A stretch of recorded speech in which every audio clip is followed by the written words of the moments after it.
SmackDown vs. Raw 2010 is a game that I have a special connection with. Not only was it the first wrestling game I ever played, but one of the first video games I ever played in general.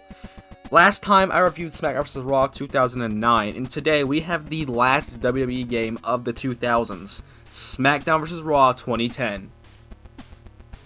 SVR 2010 continues the tradition of adding something new to the game each year. When I booted up the game, the first thing I did was go into Superstar Threads. This allows you to customize wrestlers, so now you don't have to use the same Rey Mysterio attire all year long. It isn't like today where you can add logos and have up to 100 creative parts in the suite. It's just changing colors of the wrestlers, but it's very appreciated here. The main menu is also redesigned well too. When you start up the game, you're booted into a training facility that's modeled exactly after FCW, WWE's at the time developmental system. Hitting the pause button is what actually brings up your match options. And when you select your match, there's only one new one here, the Championship Scramble. Now, it's essentially a dumbed down version of the Iron Survivor match seen today. It was only seen 3 times on one show, Unforgiven 2008. In the match I recorded, it ended in a complete draw with 0 falls in the entire match, so that was kind of fun, but I would not mind seeing this match type come back in a future 2K title. In the roster department, making their video game debuts are Jack Swagger, Gail Kim, Dolph Ziggler, The Bellas, R-Truth. I know he appeared in Raw as K-Quick, but this is his debut as R-Truth. Mike Knox, Natalya, and Maurice. Now, starting out my first match playing this game for the first time in years, I was excited to get back into this game, because it was a game that I really loved to play. And when I played my first match in a while, I couldn't help but think, oh, this isn't as good as I remember. It feels kind of clunky and slow at times. I have heard that the 360 version does run better than the PS3 version. I don't know how true that is. If you want to confirm in the comments, please do, but maybe it's just my PS3 issue. I'm not burying this game by any means. I still think it's a good-ass game, but I guess I was just blinded by nostalgia in a way. But I stuck through it, I played a few more matches, and I eventually got used to it again. And I'm glad I did, because this game actually is a good time. We finally get new camera angles where the more impact moves you hit, the camera will shift and turn, and eventually we will get that classic SmackDown camera. There's also just small attention to details in the presentation overall, like flashbulbs going on when you hit your finisher. The Royal Rumble has been revamped with an all-new minigame that has you tap the buttons rapidly or correctly time a minibar. This new Rumble is fun, but if you want to just cheese it, just cheese the corner elimination. Sadly though, I did get eliminated, but it is what it is. And here's a fun fact, the cutscene that plays in the current 2K games when it's down to the final 2, debuted in this game. They haven't changed it in 16 years. The AI has been improved as well. They are more likely to kick out of finishers and reverse more often. Road to WrestleMania has been brought back, and the storylines here are better than 09, I'd argue. The first one I selected was Randy Orton. Prime Psycho Orton is here. He wins the World Heavyweight title and then defends it against The Undertaker in a Hell in a Cell, and then throws him off of it. At the same time, the Ascension and Legacy starts to happen. The cracks in the foundation start to show. Cody asks Randy to ref a match between him and future inmate Ted Jr. During the match, though, Legacy turns on Randy. And after that, it was at that moment that Legacy knew they f***ed up.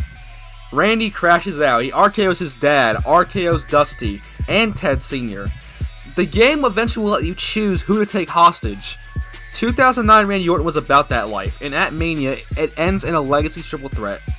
This happened a few months before it happened in real life, so either the WWE writing team had stole this, or it was already talked about and Ukes just happened to do it first.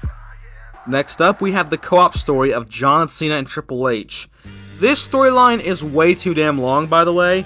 Both recording files are about 1 hour and 30 minutes long. Holy shit. It starts with the whole, oh, can we coexist? And then it turns into an ECW takeover. Big Show, the man with more face and heel turns than I have subscribers, pulls up to Cena's locker room and GG's Cena gets clapped. And then he destroys the championship. Triple H isn't safe either, he gets clapped, so Cena and Hunter pull up to ECW and clap the entire roster in response. And they vandalize the ring. This was as close as we got to a Cena heel turn until this past Saturday. Just have to say that you're fine when you're not really fine, but you just can't get into it because they would never understand. Mania comes, and of course, it's another Iron Man match. Did Cena just watch 90s HBK? Like, what's with the Iron Man match back-to-back years? Oh, and by the way, lol, Cena wins. HBK storyline is just him feuding with JBL. And that was just it. To me, it was pretty boring, so we're just gonna gloss over it. The Mickie James storyline, however, isn't boring. It's like a role reversal of how Mickie debuted with Natalya being an obsessive fan of Mickie James, and it's all cute and she's okay with it until it becomes borderline psychotic. And it ends with a match at Mania. And I don't know what the hell Ukes were on, but Natalya becomes some sort of technical goddess here. This match took me like 2 tries to complete, but hey, eventually I got it done. What's really cool about the storyline is the fact that this has an all-female Rumble in it. And this would not happen in real life for another 8 years. So this game actually predicted the Women's Rumble in a way. Well, the first time ever, we got our own creative character storyline. This is the perfect segue, actually, to go into the new gimmick for SVR 2010. It was the overhauled Creation Suite. The paint tool debuted here, and it's a suite that allows for whatever you can imagine. I didn't record anything paint tool related for 2010, but I did for 2011, and I'll have more thoughts on it then. But we really do take for granted just having the ability to download logos off the community creations. People back in the day were gods with this. Like, I can't imagine making this on the paint tool. Speaking of community creations, it also made its debut in SmackDown vs. Raw 2010.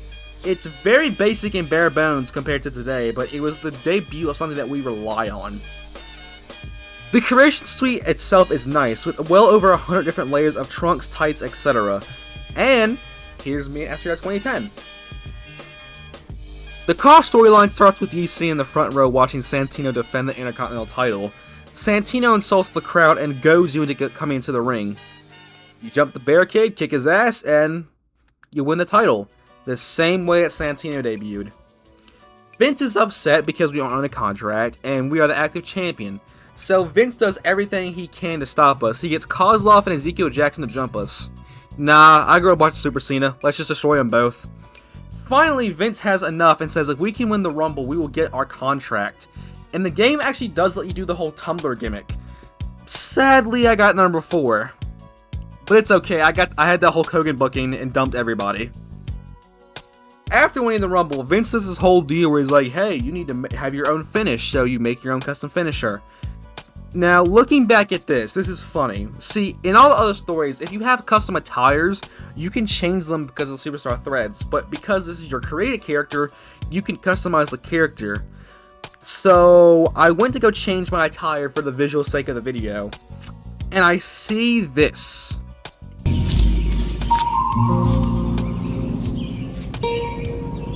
What the fuck is this piece of shit? I'm assuming this is a joke on how WWE was known to give people ridiculous gimmicks and looks and change what was already established, but this neon looking shit is bad, I'm sorry. And it gets goofier. Before the chamber, Santino replaces your gear with a chicken suit. No, I'm not kidding. Finally, our character has had enough and challenges Vince to a match at Mania. It goes down, and of course I beat Vince, but no, the chicanery continues. Vince makes it a first blood match, and I beat him with 1 chair shot.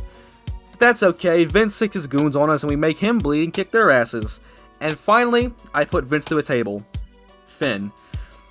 There is a second ending where you do make Vince do the chicken dance, but sadly I did not get this ending.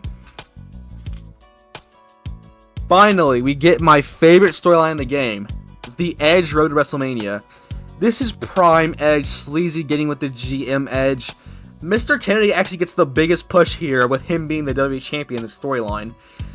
Edge wins the match and convinces Vince to let Maria of all people be the GM of SmackDown. And he manipulates her into doing his bidding, letting him pick his matches, getting easy victories.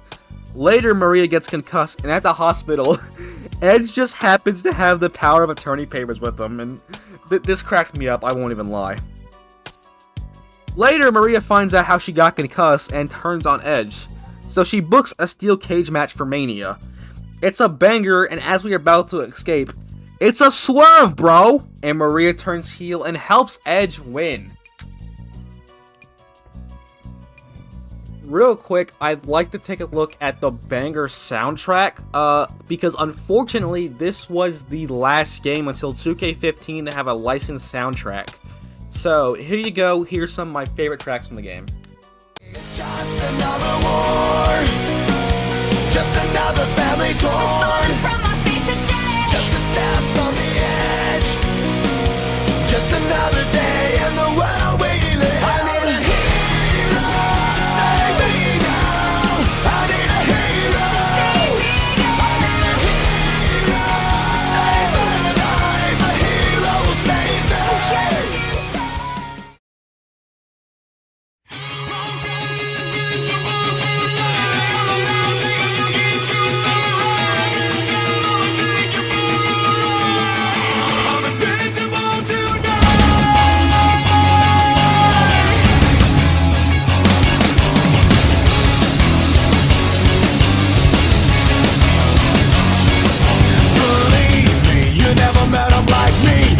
You never see the things that I've seen bottled up inside. This time I'm taking back my life.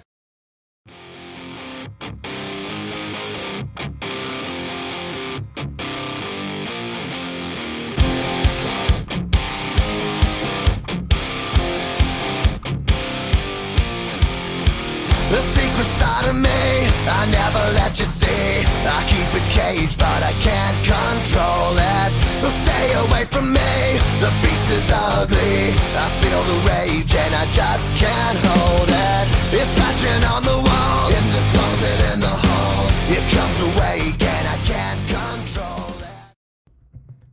Now, one last thing before we go. I briefly want to touch on the story designer.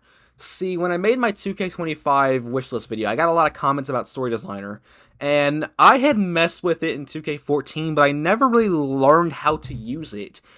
I did screw around with it. I didn't record it, sadly, but I was screwing around with it when I was playing 2010, and I can see why it could come back. And for people who make 2K shows or colleagues, if you know what those are, I could see why this would be helpful to them. So, yeah, just wanted to briefly touch on story designer, because I know if I didn't, people would crucify me in the comments. But I hope you guys enjoyed this review. We're now on the last SmackDown vs. Raw game, 2011. My favorite wrestling game of all time, so you know I'm going to put it over big time. Can't wait for you guys to see that video. And, yeah, I hope you guys enjoyed this video. Peace. I'm out.